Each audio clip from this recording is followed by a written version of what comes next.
There comes a moment in every individual's life when the illusions finally crack. Not gently, not poetically, but violently. The promises you are handed about success, happiness, purpose begin to rot in your hands. You realize the system was never built for your fulfillment, it was built for compliance. And when that realization hits, most people collapse into despair. This moment is what philosophers call the void, the realization that meaning is not guaranteed, that life does not come with instructions, that the universe does not care if you succeed or fail. This is where nihilism enters, and most people misunderstand it. They think nihilism means giving up. They think it means nothing matters, so why try? But nihilism is not an ending. It is a reset. When all inherited meaning dissolves, career ladders, social validation, moral scripts, you are left standing in empty space, and empty space is terrifying. But it is also a blank canvas. The danger is not the void itself. The danger is what society pressures you to do once you see it. Because the moment you stop believing in the prepackaged narrative, people will try to drag you back into it. Friends will say you're lost. Family will say you're wasting potential. Co-workers will mock your refusal to play along, not because they're evil, but because your awakening threatens their illusions. Society does not reward those who question meaning, it rewards those who repeat it. And when you step into the void, you become dangerous, not physically, but existentially. You expose the lie that keeps others asleep. This is why growth becomes darker the closer you get to truth. People will sabotage you subtly. They won't always attack you directly. They'll distract you, gaslight you, plant doubt. They'll say, be realistic. They'll say, this isn't how the world works. They'll say, you're not special. And in a way, they're right. You are not special by default. Nihilism strips away the lie that you are destined for greatness simply for existing. It tells you something far more brutal and far more empowering. Nothing matters unless you make it matter.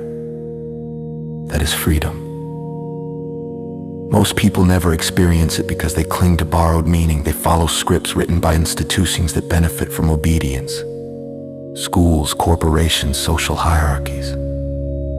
When you reject those scripts, the system doesn't congratulate you. It isolates you.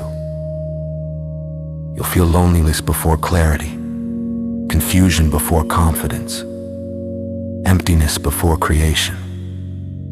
And this is where most people retreat. They run back to comfort, back to distraction, back to shallow goals that don't threaten anyone. But if you stay in the void long enough, something changes. You begin to realize that meaning doesn't need permission. You stop asking, what should I do with my life? And start asking, what am I willing to suffer for? Because suffering is unavoidable, society will make sure of that. The difference between a lost life and a powerful one is not the absence of pain, but the direction of it.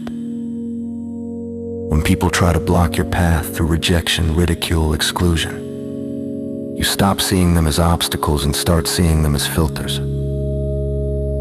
Anyone who only supports you when you conform was never meant to walk with you. Nihilism teaches you emotional dependence. You stop outsourcing your worth to approval. You stop needing validation from people who benefit from your smallness. This is not arrogance. This is self-authorship. And perseverance begins here. Not with motivation, but with acceptance. You accept that. You will be misunderstood.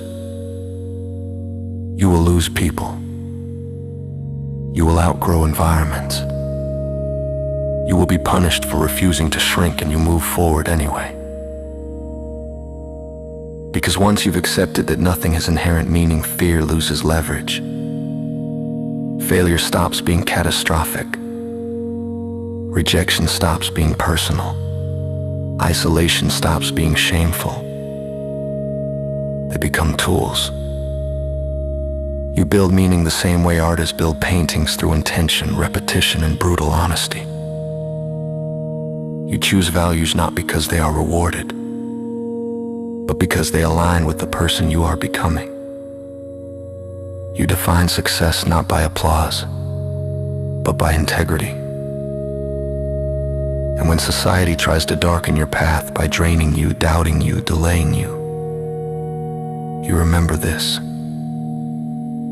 They are playing for comfort. You are playing for truth. The void does not break you. It strips you. And what remains, if you are strong enough to stay, is something rare in this world. A self that cannot be controlled by illusion. That is where real growth begins. Once you embrace the void, something uncomfortable happens. You realize the truth no one prepares you for. Freedom is heavier than chains. When meaning is no longer handed to you, you don't feel empowered at first. You feel exposed. There is no structure protecting you anymore, no script to follow, no authority to blame. And society notices. Because the moment you stop living reactively, people begin testing you. They push boundaries, they question your resolve, they subtly try to reassert control. This is where the second phase begins.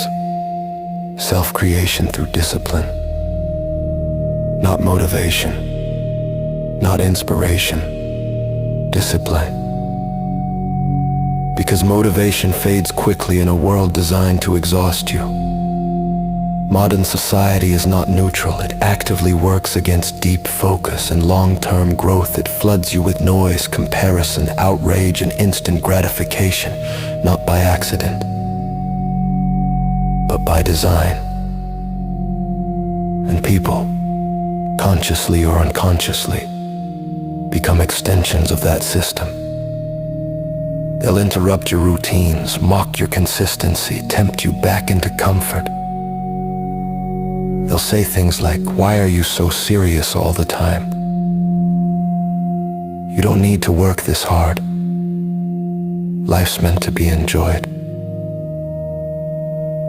But what they really mean is, your discipline makes them uncomfortable.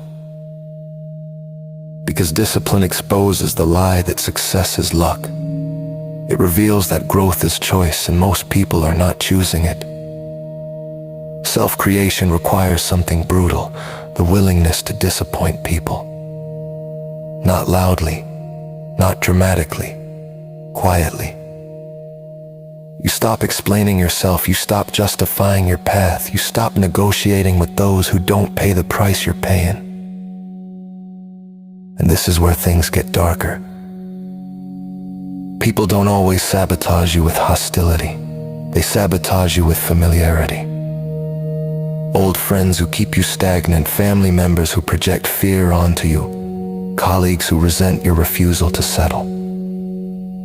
They may not want you to fail, but they need you to stay the same. Because if you evolve, they are forced to confront their own stagnation. So perseverance here is not about fighting others. It's about endurance through isolation. You wake up early while others sleep, you train while others scroll, you build while others complain. And you do it without applause.